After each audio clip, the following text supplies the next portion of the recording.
من فيض مولانا الغفور قرآن رب العالمين، جاء لنا نبراس نور فيه السعادة واليقين، أسمى المعاني في السطور نسمو بها دنيا ودين، نلقى الشفاعة في النشور بدلائل النور المبين، في حفظه تحلو الأمور، ما خاب من يرجو المعين، نلقى الشفاعة في النشور بدلائل النور المبين، بدلائل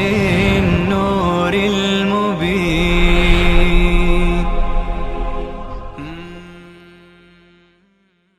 أعوذ بالله من الشيطان الرجيم. بسم الله الرحمن الرحيم. الحمد لله رب العالمين الرحمن الرحيم مالك يوم الدين، إياك نعبد وإياك نستعين، اهدنا الصراط المستقيم صراط الذين أنعمت عليهم غير المغضوب عليهم ولا الضالين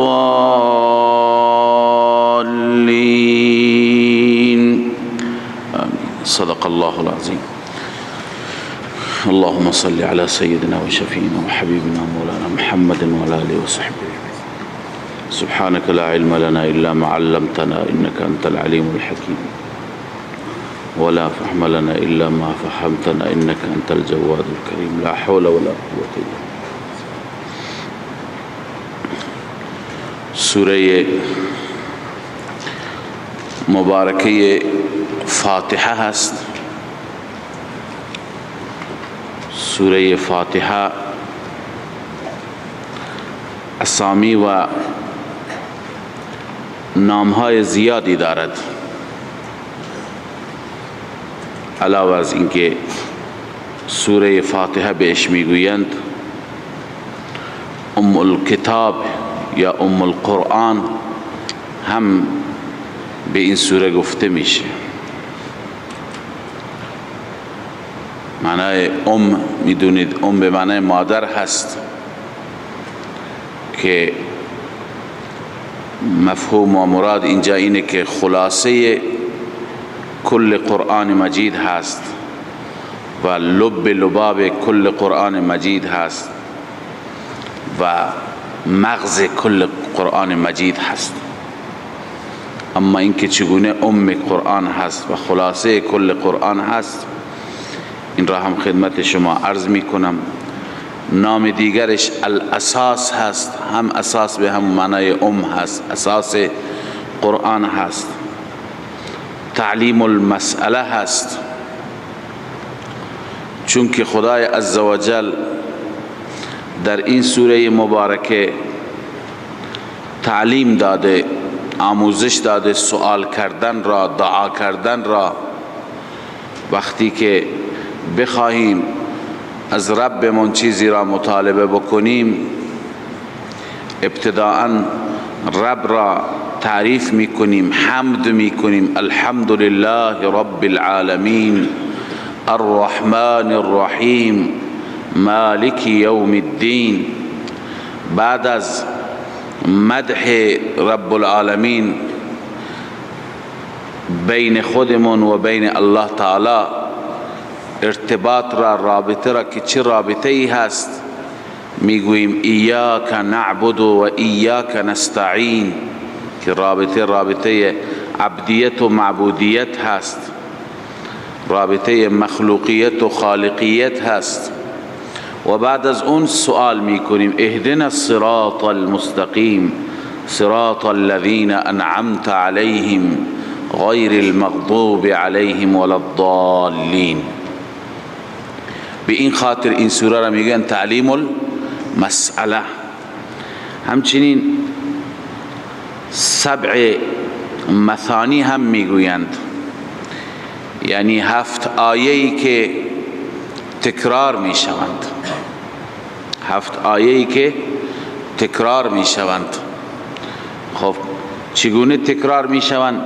بعضی گفتن تکرار به این معنا که نزول سوره مبارکه فاتحه تکرار شد، 2 بار تکرار شد. یکی در ابتدا بود و یکی در زمانی که نمازها را الله عزوجل فرض قرار داد، در شب معراج سوره فاتحه را نازل فرمود مجددا.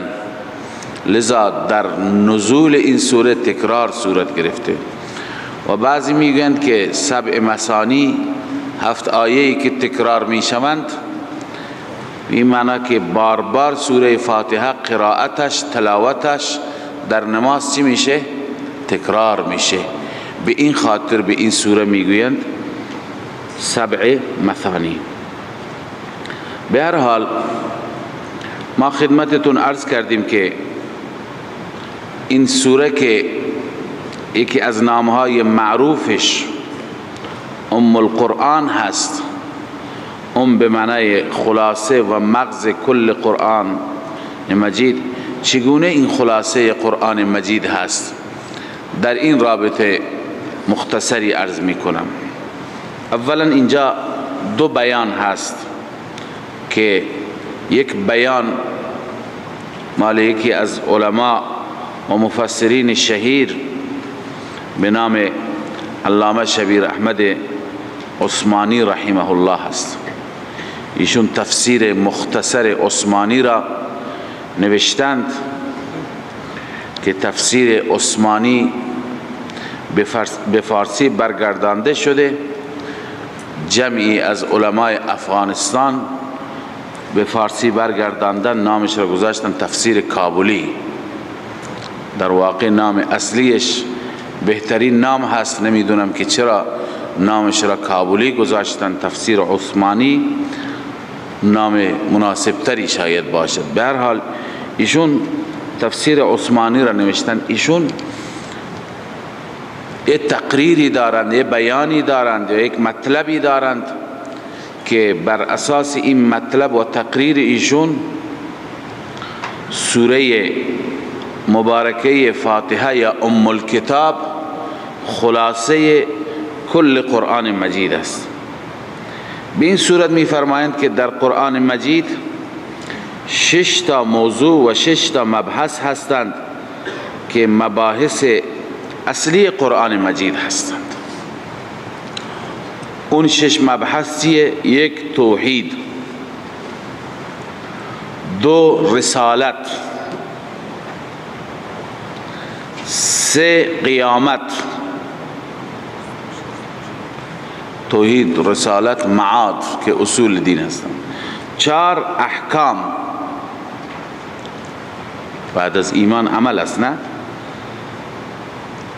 4 احکام، 5 کسانی که پذیرفتند و تسلیم شدند، هم توحید را، هم رسالت را، هم قیامت را و هم احکام خدا را پذیرفتند و در مقابل اونها تسلیم شدند. لذا احوال این افراد، احوال کسانی که پذیرفتند. 6 احوال کسانی که نپذیرفتند و انکار کردند. احوال کسانی که نپذیرفتند و انکار کردند. خب این 6 موضوع در قرآن مجید به صورت برجسته تر بیان شده: توحید، رسالت، قیامت، احکام، کسانی که مدعا را پذیرفتند و تسلیم شدند، و 6 کسانی که مدعا را نپذیرفتند انکار کردند. ایشون می‌فرمایند این مضامین 6 گانه به صورت اجمال و مختصر در فاتحه گنجانده شده. در فاتحه وجود دارند. چنانچه میفرماید الحمد لله رب العالمین الرحمن الرحیم مالک یوم الدین، تا مالک یوم الدین الحمد لله رب العالمین الرحمن الرحیم. اینجا توحید است.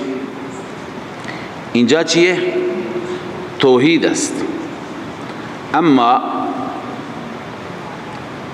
توحید چگونه در این آیات هست؟ وقتی که به تفسیر قرآن مجید، به تفسیر سوره مبارکه فاتحه بپردازیم خدمت شما عرض میکنم. در مالک یوم الدین قیامت است، در الحمد لله رب العالمین الرحمن الرحیم اثبات توحید، در مالک یوم الدین اثبات قیامت. ایاک نعبد و ایاک نستعین و اهدنا الصراط المستقیم. در ایاک نعبد بیان احکام هست. چرا؟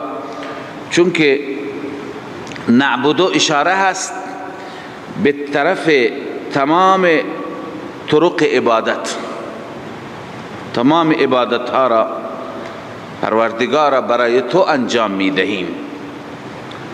پس احکام همینه. بله. و همچنین اهدنا الصراط المستقیم، در صراط المستقیم هم اشاره به احکام و بیان احکام است. لذا ایاک نعبد و اهدنا الصراط المستقیم در اینجا چی؟ بیان احکام هست. در صراط الذین انعمت علیهم در اینجا دو مطلب بیان شده، هم رسالت است و هم احوال کسانی که پذیرفتند. هم رسالت است صراط الذین انعمت علیهم و هم احوال کسانی که پذیرفتند. خب در آیات گذشته سه مطلب بیان شد: توحید، قیامت، احکام. رسالت در صراط الذین انعمت علیهم هست. چرا؟ چون منعم علیهم چند گروه هستند؟ 4 گروه. در رأس منعم علیهم کیا هستند؟ انبیا هستند، نبیین هستند. اولئک الذین انعم الله علیهم من النبیین والصدیقین والشهداء والصالحین. پس در رأس منعم علیهم میبینیم که انبیا هستند. لذا در انعمت علیهم از اینجا هم بیان رسالت هست و هم صراط الذین انعمت علیهم. خدمتتون عرض کنم که بیان چی هست؟ کسانی که پذیرفتند، تسلیم شدند. اینها کسانی هستند که نعمتهای خدا بر آنان است. اون افراد چند گروهند؟ من النبیین والصدیقین والشهداء والصالحین. پس این 5 مطلب بیان شدند. غیر المغضوب علیهم ولا الضالین. در این آیه شریفه بیان احوال کسانی که نپذیرفتند مدعا را و انکار کردند. چی کردند؟ انکار کردند. غیر المغضوب علیهم ولا الضالین. پس این 6 مضمون، 6 مبحث که در کل قرآن مجید هستند، اینها در سوره فاتحه چی شدند؟ ذکر شدند، در سوره فاتحه آمدند. به این صورت سوره فاتحه ام الکتاب است، یعنی خلاصه تمام قرآن مجید. تمام مطالبی که در قرآن مجید به صورت اساسی از اونها بحث شده در اینها هستند. این بیان علامه شبیر احمد عثمانی رحمه الله بود که میفرماید خلاصه کل قرآن مجید در کجا گنجانده شده؟ سوره فاتحه. بیان دوم از شیخ ما مولانا حسین علی رحمه الله است. ایشون بحثی دارند و از طریق دیگر و به صورت دیگر اثبات می کنند که مباحث چهارگانه قرآن مجید در سوره مبارکه فاتحه و ام الکتاب به هر حال خلاصه شده. اما تقریر و بیانی که ایشون دارد در واقع این توضیحی هست که امام ربانی مجدد الفسانی از سیدنا علی کرم الله وجهه نقل می کند. یعنی این بیان به سیدنا علی رضی الله تعالی عنه هم می رسد. اون اینه که ببینید خلاصه کل قرآن مجید سوره فاتحه هست. به چه دلیل؟ به این دلیل که قرآن به اعتبار مضامین بر 4 بخش تقسیم میشه. اول از الحمدلله رب العالمین شروع میشه تا پایان سوره مائده، تا پایان سوره مائده. بخش دوم قرآن مجید هر 4 بخش با الحمدلله آغاز میشه، هر 4 بخش با الحمدلله آغاز میشه. بخش دوم از اول سوره انعام که شروع میشه الحمدلله الذی له ما فی السماوات و ما فی الارض تا آخر سوره بنی اسرائیل، سوره اسراء. این بخش دوم هست. بخش سوم از سوره کهف شروع میشه الحمدلله الذی انزل علی عبده الكتاب میره تا آخر احزاب، تا آخر احزاب. و بخش چهارم از اول سبا شروع میشه، سوره سبا بازم با الحمدلله له ما فی السماوات و ما فی الارض تا آخر قرآن مجید. پس قرآن، کل قرآن مطالبش، مضامینش 4 بخش هستند. بخش اول از سوره فاتحه تا آخر مائده، بخش دوم از انعام تا آخر بنی اسرائیل، بخش سوم از اول کهف تا آخر احزاب، بخش چهارم از اول سبا تا آخر قرآن مجید. در بخش اول که تا پایان سوره مائده است بحث عمده و اساسی و اصلی و محوری خالقیت است، بیان خالقیت الله عزوجل. خلاصه این بخش این است که آفریننده تمام عالم فقط و فقط الله عزوجل است. در بخش اول خالقیت اثبات میشه. در بخش دوم یعنی از انعام که شروع میشه تا کهف مضمون اصلی ربوبیت است، ربوبیت الله. رب فقط الله است، کسی دیگر نیست. یعنی بعد از اینکه خداوند مخلوقات را خلق می کند، انسان را، حیوان را، بقیه خلائق را، بعد از خلق نوبت چی می رسد؟ تربیت کردن، نشو و نما کردن، به کمال رسانیدن. پس خلق را هم الله انجام میده، ربوبیت را، تربیت را هم الله انجام میدهد. و در بخش سوم که از سوره کهف است تا آخر، اینجا این مطلب هست که پادشاهی مطلق از آن الله است. پادشاهی مطلق یعنی چی؟ یعنی تدبیر و تصرف و اختیارات تام و کامل اختصاص به کی دارد؟ به الله عزوجل. تمام به هر حال تصرفات و اختیارات مال در عالم، در هر دو عالم مال او هست. او هست نافع هست، زار هست، مالک، متصرف، مختار، کارساز، برکات دهنده هست و کسی دیگر این صفات را ندارد. این بیشتر در بخش سوم قرآن مجید بیان شده. و در بخش پایانی و بخش چهارم بیان میشه که علاوه از این که مالک مالک و مختار دنیاست، مالک و مختار عقبا و آخرت هم است. مالک و مختار عقبا و آخرت هم هست.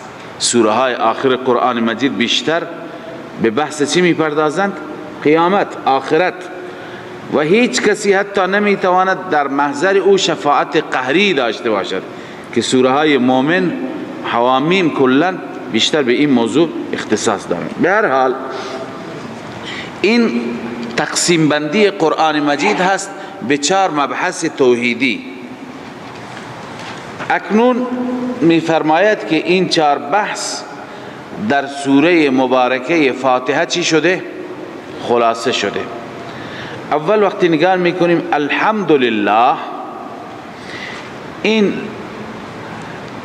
از کلمه جلاله لفظ الله میفرماید خالقیت ثابت میشه، چون که وقتی میگه الحمدلله تمام تعریفات اختصاص دارد به خدا، مراد از لفظ الله وصف مشهور است. مراد از لفظ الله چیه؟ وصف مشهور است، یعنی خالق. مراد از لفظ الله وصف مشهور است یعنی چیه؟ خالق. و مثل این است که مثلا میگوییم لکل فرعون موسی، برای هر فرعون یک موسی هست. خب یک فرعون بوده در مصر و یک موسی پیغمبر بوده، ولی لکل فرعون، اینجا وقتی که نام فرعون گفته میشه وصف مشهورش مراد است، یعنی کسی که بر باطل بود. نام موسی که گفته میشه خود موسی مراد نیست، وصف مشهورش. موسی وصف مشهورش چیه؟ بر حق بودن، جز اهل حق بودن. پس لکل فرعون موسی معنیش اینه که لکل مبتل محق، برای هر انسان باطلی در مقابل انسان باطلی یک انسان حق و اهل حقی وجود دارد. پس گاهی علم را ذکر میکنن مراد وصف مشهور میگیرن. اینجا فرعون ذکر شد، موسی ذکر شد، مراد وصف مشهور بود، محق بودن و مبتل بودن. پس گاهی لفظ جلاله الله ذکر میشه، مراد علم نیست، مراد وصف مشهور است. وصف مشهور خدای عزوجل، اوصاف خداوند اختصاصی خیلی زیاد هستند، ولی مشهورترش چی است؟ خالقیت. وصفی که هم مشرکان قبول داشتند هم مؤمنان قبول داشتند. ولئن سألتهم من خلق السماوات والارض لیقولن الله. بنابراین در لفظ جلاله الله که الحمدلله هست چیه؟ خالقیت هست. الحمدلله رب العالمین. رب العالمین موضوع دوم قرآن. گفتیم بعد از این که اشیاء را خلق می فرماید چیکار می کند؟ تربیت می کند، به کمال می رساند، تدریجا تدریجا کم کم اینها را می برد به سوی تکامل. این هم کار خداست. پس رب عالمیان الله عزوجل هست. بنابراین در رب العالمین موضوع دوم بیان شده. الرحمن الرحیم، در این الله عزوجل اشاره دارد به طرف موضوع سوم که پادشاه مطلق، مختار و بر تخت پادشاهی او متمکن است. چرا؟ به خاطر اینکه نهایتا دارای رحم و شفقت است، مهربانی هست و این صفت میتواند صفت پادشاه باشد، کسی که در او شفقت و ترحم زیاد هست. لذا الرحمن الرحیم موضوع سوم و مضمون سوم که مالک و مختار و متصرف و نافع و ضار تمام عالم فقط و فقط رحمان رحیم هست. و مالک یوم الدین، اینجا اشاره به چی هست؟ به مضمون چهارم، مبحث چهارم. مبحث چهارم چی بود؟ همان طوری که در دنیا مالک و متصرف است، در آخرت هم مالک و متصرف است، در عقبا هم مالک و متصرف است. همه چیز به دست او هست. بله، پس ببینید چگونه قرآن مجید خلاصه شد در 4 مبحث و این 4 مبحث خلاصه شدن در فاتحه ام الکتاب. به این خاطر این سوره را میگوین سوره ام الکتاب. از عبدالله ابن عباس رضی الله عنهما منقول از رئیس مفسران: لكل شيء لباب ولباب القرآن الحوامیم. تفسیر خازن این مقوله را آورده: لكل شيء لباب ولباب القرآن الحوامیم. هر چیزی مغزی دارد، خلاصه‌ای دارد، حاصل و نتیجه‌ای دارد. نتیجه کل قرآن مجید یا خلاصه مضامین قرآن مجید کجا گنجانده شدند؟ در حوامیم. خواندیم حوامیم چقدر موضوعاتشون از اول تا آخر توحیدی بود. این خلاصه کل قرآن مجید هست. و بعد می فرماید که خلاصه حوامیم در 2 جمله چی می شود؟ خلاصه میشه. یکی که در سوره زمر بود، در اول زمر: فاعبد الله مخلصا له الدین، و در حامیم مومن بود: فادع الله مخلصین له الدین. عبادت و دعا را اختصاص بده قرآن به الله عز و جل. دین را یعنی دعاءت را، عبادتت را به او اختصاص بده. خب ببینید، پس خلاصه کل قرآن مجید حوامیم و خلاصه حوامیم فادع الله مخلصین له الدین و فاعبد الله مخلصا له الدین هست. اکنون این خلاصه را میبینیم که در سوره فاتحه است: ایاک نعبد و ایاک نستعین. ایاک نعبد، اختصاص عبادت ها به الله عز و جل، و ایاک نستعین، اختصاص دعا به الله عز و جل. اختصاص تمامی عبادت ها به رب العالمین و اختصاص دعا و نیایش هم به پروردگار جهانیان. التفات فرمودید که خلاصه قرآن مجید حوامیم، خلاصه حوامیم فادع الله و فاعبد الله، و خلاصه اونها در سوره فاتحه ایاک نعبد و ایاک نستعین. پس اون لباب القرآن هست حوامیم و این ام الکتاب هست و ام القرآن هست. بعض گفتند که نکته این بیان کردند که خلاصه قرآن مجید در فاتحه هست و خلاصه اون در ایاک نعبد و ایاک نستعین، و خلاصه اون در بسم الله و خلاصهش باز در باء بسم الله. چون که باء بسم الله معنی چی هست؟ استعینوا بسم الله. استعینوا با متعلق استعینوا و ایاک نستعین هم همون شد. خب بسم الله الرحمن الرحیم. الحمد لله رب العالمین. الله عز و جل آغاز فرمود این کتاب مجید را با نام نامی و اسم گرامی خودش و صفات مقدس و والای خودش. بسم الله الرحمن الرحیم.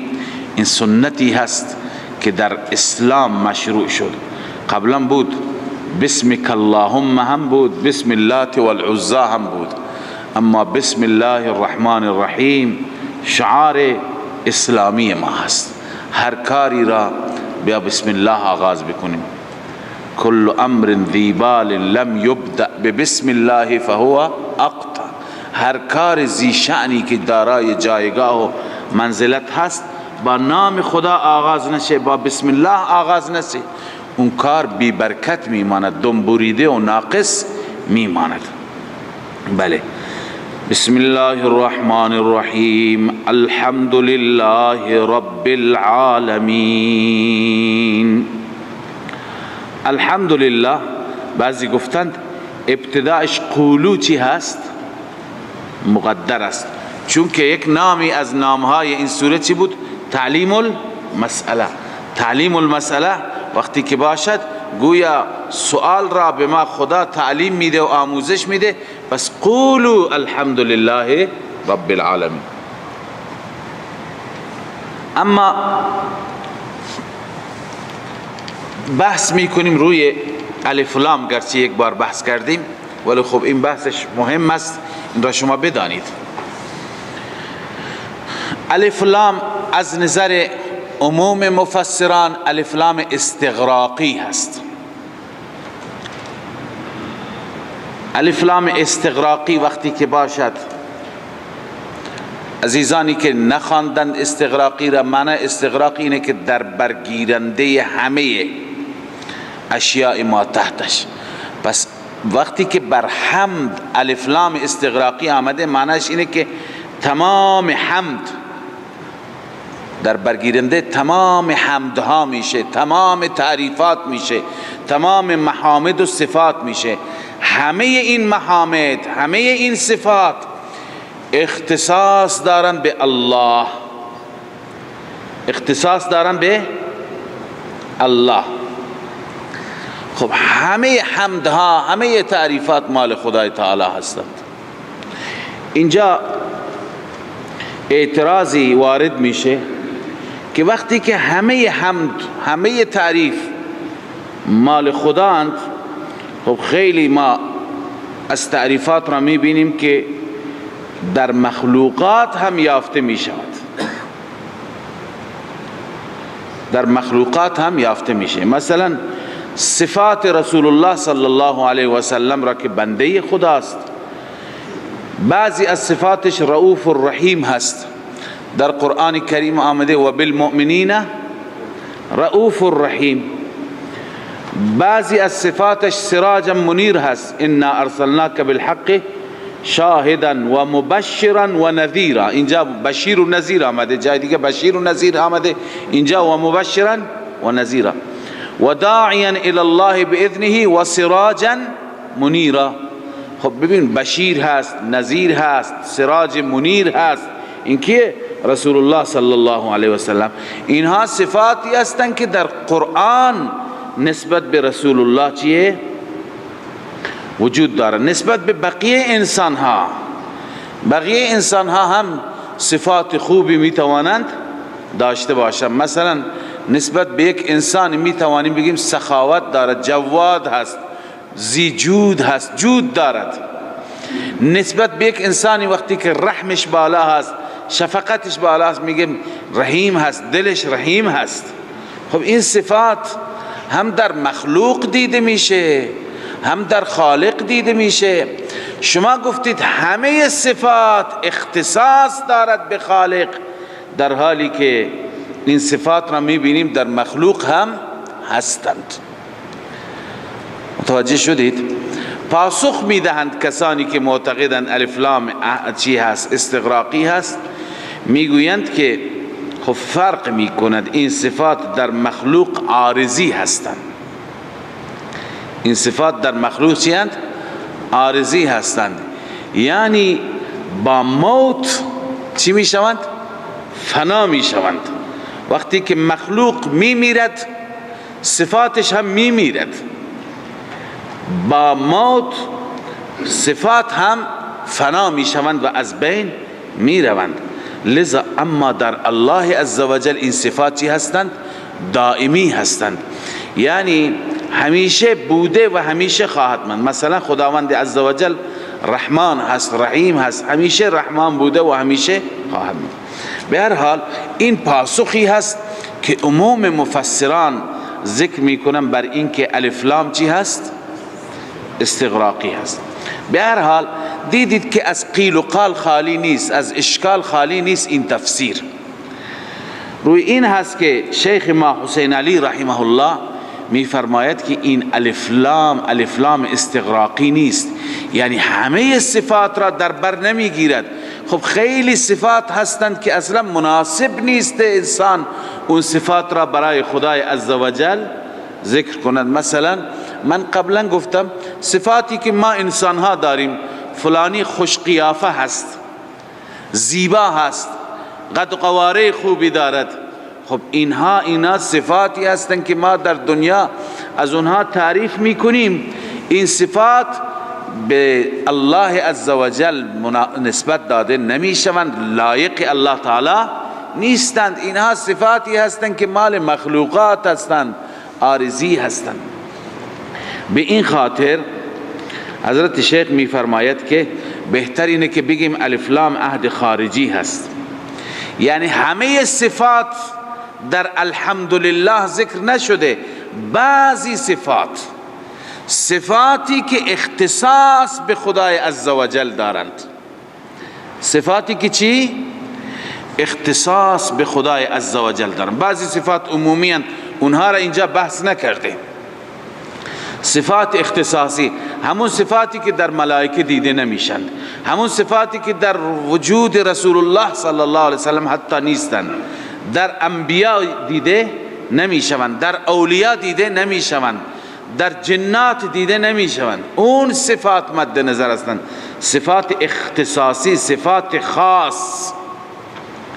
متوجه هستید؟ به چه دلیل؟ به این دلیل که میگه اللام للاختصاص، الحمد لله، الحمد لله. این لام چی است؟ اختصاصی هست، یعنی تعریف های خاص اختصاص به الله عزوجل دارد. خب این تعریفات چه تعریفاتی هستند؟ این صفاتی که مخصوص خدای تعالی هستند چی هستند؟ الان بعضی از صفات خاص را عرض میکنیم که این صفات خاص در قرآن هم ثابت شده که مخصوص خدا هستند، برای کسی دیگه نیستند. مثلا به عنوان مثال صفت کارسازی، کارساز، مشکل کشا فقط خدا هست. یا به تعبیر علمی صفت فاعلیت، یا اینکه مالک همه اشیاء فقط و فقط کی است؟ الله هست. مختار و متصرف به صورت مافوق الاسباب، شما قبلا خواندید مافوق، متصرف در این عالم، هر جا قحط بیاره، هر جا آبادی بیاره، هر جا سختی بیاره، هر جا آسانی بیاره، هر جا زلزله بیاره، هر جا گل و گلزار بیاره، همه به دست الله. این مدبر، متصرف، حاجت روا، مشکل گشا، فریاد هر کس را از دور و نزدیک فقط و فقط الله می بیند و می شنود، سمیع و بصیر هست. خب اینا صفاتی هستند که اختصاص به الوهیت داره، یعنی این صفات را کسی میتواند داشته باشه که معبود باشد، اله باشد، که مردم او را چی بکنند؟ پرستش بکنند. یا صفت علم غیب. الان ببینید این صفات چگونه در قرآن مجید اختصاص یافتن به الله عزوجل. چند تا آیه میخوانم. الله تعالی میفرماید قل لا يعلم من في السماوات والارض الغیب الا الله. در آسمان ها و زمین غیب را بغیر از الله هیچ کس نمیداند. پس این صفت چیه؟ اختصاصی. وقتی میگه الحمدلله، منظور حمد اون صفت مثل علم غیب اختصاص دارد به الله. یا اینکه الله میفرماید و این یمسسک الله بضر فلا کاشف له الا هو. اگر الله عزوجل ضرری برای تو بیاورد، متوجه تو ضرری را بگرداند، فلا کاشف له الا هو، هیچ کسی نمیتواند ضرر را چی بکند؟ دور کند، دفع کند. و این یردک بخیر، اگر الله نسبت به تو اراده خیری داشته باشد، فلا راد لفضله، هیچ کسی نیست که رد کند فضل خدا را، جلوش را بگیرد، کسی جرأت ندارد. پس ببین مدبر و متصرف فقط و فقط الله است. و ما بكم من نعمت فمن الله. هر نعمتی شما دارید، نعمت سلامتی، نعمت جوانی، نعمت جان، وجود، اینها همه از جانب الله است. یا اینکه الله می فرماید یا ایها الناس اذکروا نعمت الله علیکم، ای مردم نعمتهای الهی را یاد کنید.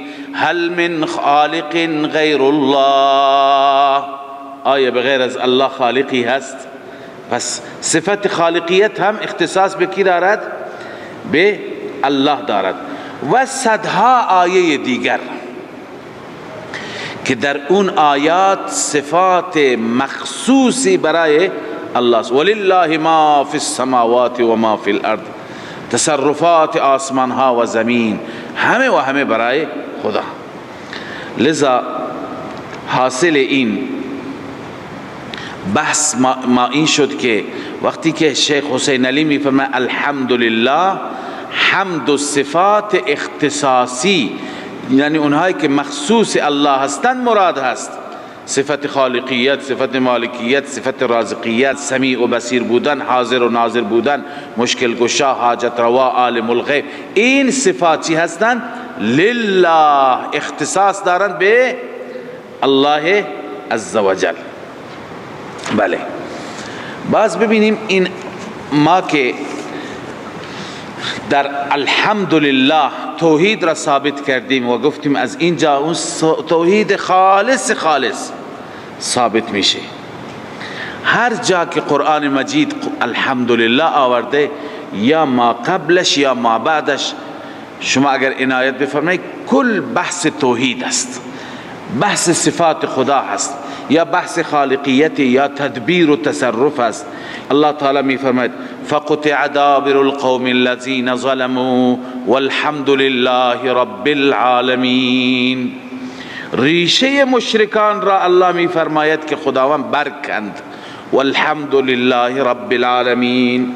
پس این چی شد؟ بحث ایمان و کفر است، شرک و توحید است. بعد از اون الحمدلله رب العالمین. یا اینکه در سوره نمل می فرماید الحمدلله و سلام علی عباده الذین اصطفى. یا در جای دیگه می فرماید انا دمرناهم و قوم اجمعین و انجینا الذین آمنوا و كانوا یتقون الی آخره. آخر می فرماید و قل الحمدلله. بعد از اینکه قصه لوط بحث ایمان و کفر و دعوت به توحید از سوی لوط هست، میگوید و قل الحمدلله. یا در سوره جاثیه شما خواندید فلله الحمد رب السماوات و رب الارض و رب العالمین. یا در سوره صافات است سبحان ربک رب العزة عما یصفون و سلام علی المرسلین والحمد لله رب العالمین. خلاصه اینه که این کلمه الحمدلله رب العالمین هر جا قبل از دلائل توحیدی هست یا بعد از دلائل توحیدی هست. این آیاتی که خواندم شما ما قبل و ما بعد را در قرآن مطالعه بفرمایید. شیخ حسین علی می فرماید که الحمدلله وقتی که در چنین جاها بیشتر بکار برده شده و ذکر شده، این خودش علامت اینه که در الحمدلله بالاترین صورت توحید چی شده؟ بیان شده. متوجه هستید؟ پس این شد از الحمدلله و معنای الحمدلله. پس این گونه ما الحمدلله را ترجمه می کنیم. الحمدلله رب العالمین. تمام تعریفاتی که مختص الله هستند، خالقیت، مالکیت، رازقیت، مدیر و مدبر و متصرف بودن، عالم الغیب، سمیع، بصیر، این صفات اختصاص دارن به الله. اللام للاختصاص. هیچ کسی دیگر این صفات ندارن. کدوم الله؟ همان اللهی که رب العالمین، رب تمام جهانیان هست، رب تمام جهانیان هست. ببینید گفتیم در لفظ جلاله الله صفت چی مد نظر است؟ وصف مشهور، یعنی خالقیت. وقتی که خداوند این عالم را خلق می کند و عالم را خلق کرد، بعد از خلق نوبت چی هست؟ تربیت هست. کم کم این عالم را تربیت میکنه. مثلا بچه را خداوند خودش در قرآن میگه بچه را پیدا میکند، ابتداً به شکل نطفه هست، از نطفه میشه به شکل علقه بسته خون، از علقه میشه به مضغه تکه گوشت، از مضغه بعداً لحم و عرض کنم که عظام گوشت و استخوان بهش میده، پوست بهش میده، بعدا زندهش میکنه، بیرون میاد در دنیا. بعد که در دنیا هست طفل هست، از طفلی میره به عرض کنم بچگی، از بچگی میره به نوجوانی، از نوجوانی به جوانی، از جوانی به پیری. خب این مراحل را الله در قرآن جای جای قرآن میگه کی طی کرده؟ الله هست که اینها را طی کرده. خب این نامش هست تربیت. این نامش چیه؟ تربیت. یا مثلا زمین را الله تعالی که پیدا کرده، زمین از اول آبادی نداشته، روز بروز آبادی ها بیشتر میشه، شهرها بیشتر میشه، نفوس بیشتر میشه، انسان ها جمعیت بیشتر میشه، این داره به طرف تکمیل میره. این هست چی؟ تربیت. هر چیز را تربیت کننده هر چیز فقط و فقط الله عزوجل هست.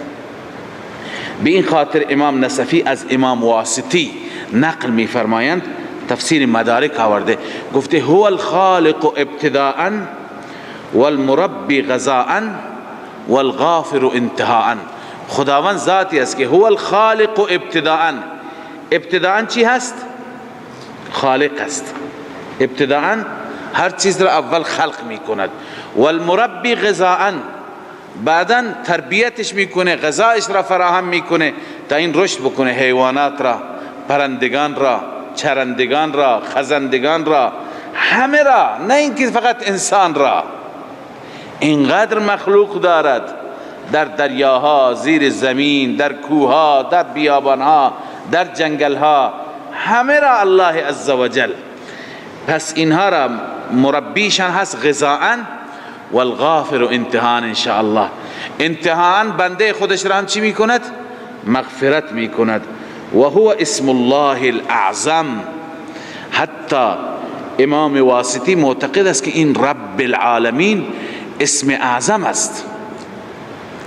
شما شنیدید که کسی اسم اعظم را ببرد و دعا بکند، خداوند دعایش را چی میکند؟ مستجاب میکند. لذا خب درباره اسم اعظم اختلاف است، کسی به صورت قطع نمیداند، ولی ایشون میفرما اسم اعظم رب العالمین است. یعنی هر وقتی که دعا کردی بگو ای رب العالمین، یا رب العالمین. پس چون که همه مراحل تکمیل در این رب العالمین چی هست؟ گنجانده شده. خب اکنون اول عالم را من تعریف بکنم، بعدا تربیت را از روی قرآن عرض می کنم چگونه اشیاء را خداوند تربیت می کند. خب عالم این جمع عالم هست.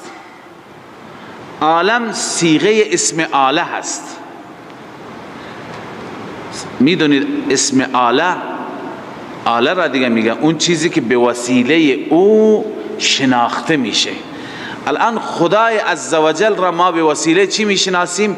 به وسیله این عالم میشناسیم.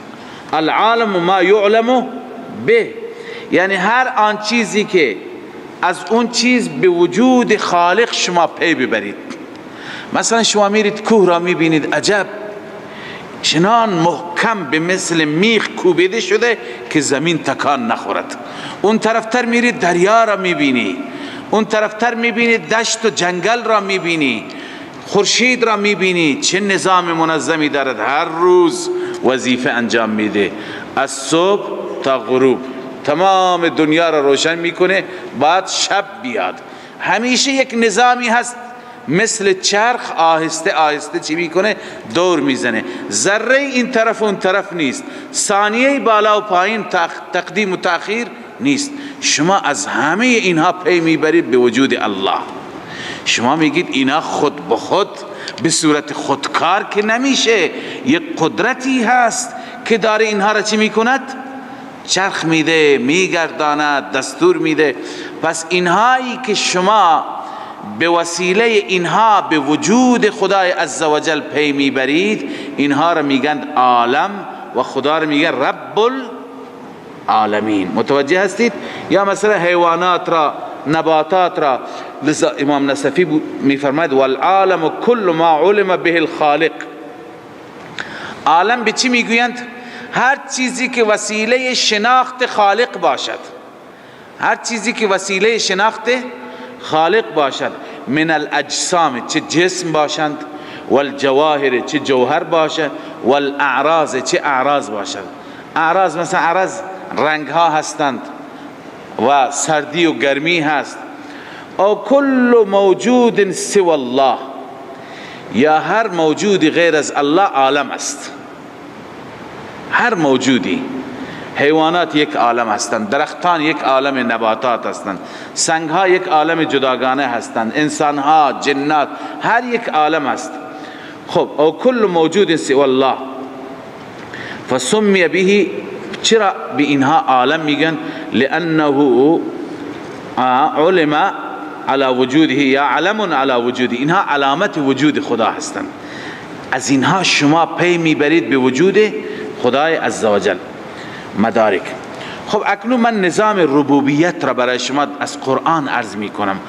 قرآن میگه الحمدلله رب العالمین، خداوند رب عالمیان هست. خداوند رب عالمیان هست. چگونه رب هست؟ چگونه عالم را تربیت می کند؟ چگونه از تدریج، از کم کم برش به بالا؟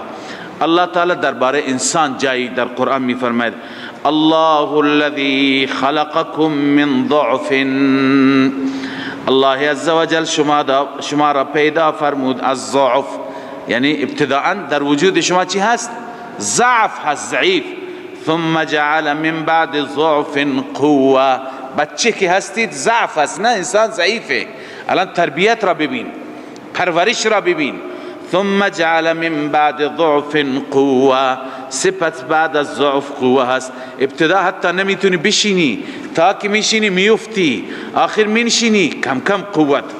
نمیتونی که 4 دست و پا راه بری، آخر اینه یاد میگیری، آخر راه رفتن را بلد نیستی، آخر هر جا که راه میری میفتی، نه آخر یاد میگیری. بالاخره انسان کم کم قوی میشه، نیرومند میشه، میره بالاتر.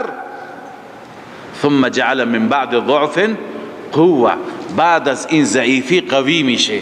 ثم جعل من بعد قوة ضعفا، دوباره بعد از این که قوی شد کم کم یا ضعیف میشه، پیر میشه. نه پیر میشه، آخر حتی نمیتونه بیسته، یک عصای میگیره که با کمک او راه بره، با کمک او بیسته. پس ببینید یخلق ما یشاء، هر چیزی که دلش بخواهد خلق میکنند. این تدریج هست. یا همچنین آسمان ها و زمین را الله تعالی میفرماید همینطور من تدریجا خلق کردم. چند روز خلق آسمان ها و زمین طول کشید؟ 6 روز. خلق السماوات والارض فی 6 ایام.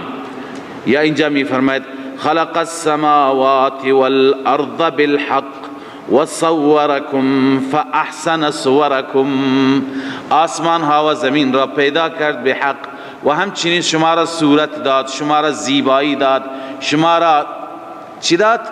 زیبایی چهره داد. فاحسن صوركم، چه زیبا آفرید صورت های شما را. اینها تمام تربیت است.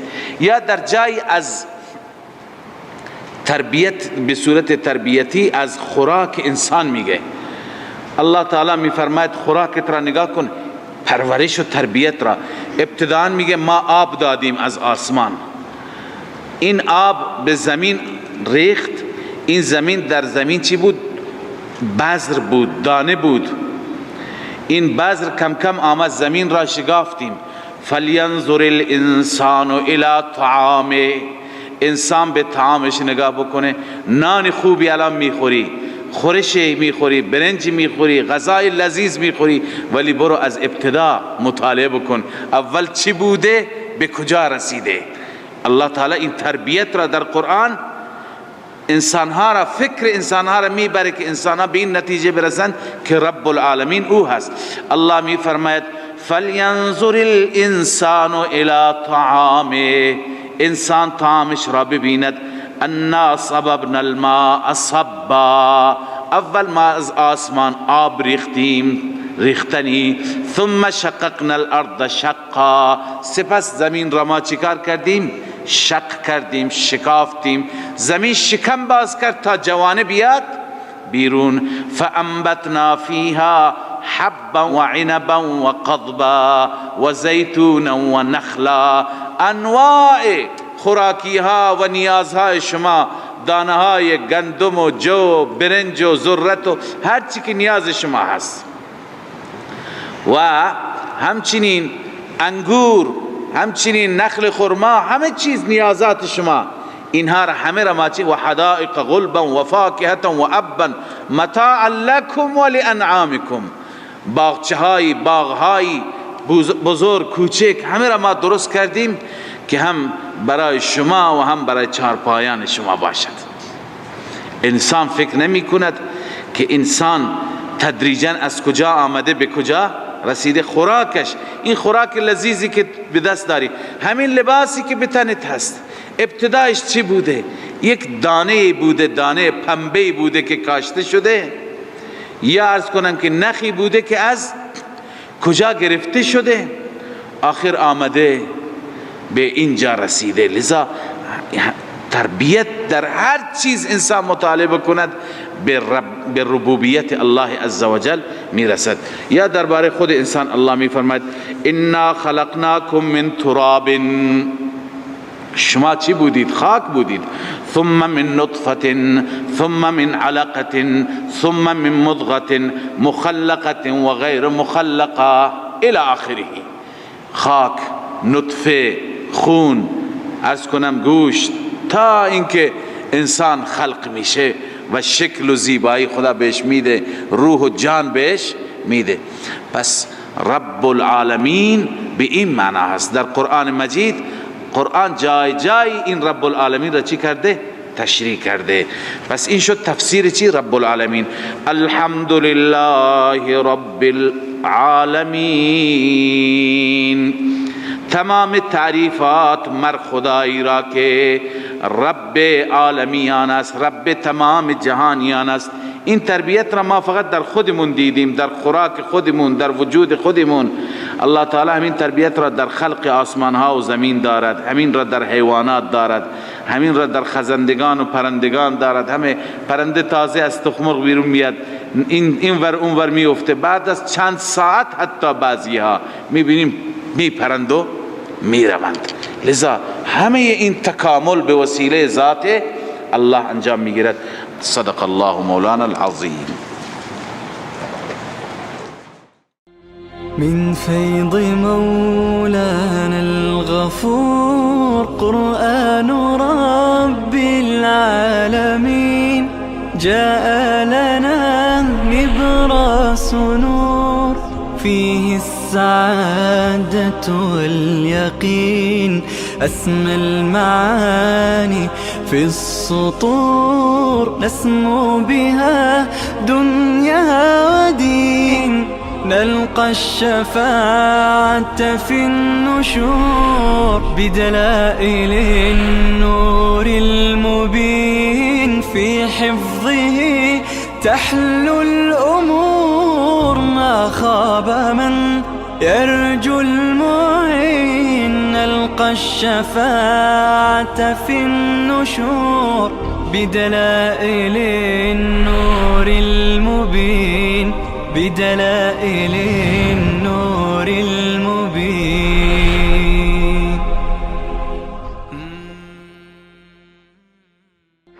من فيض مولانا الغفور قرآن رب العالمين، جاء لنا نبراس نور فيه السعادة واليقين.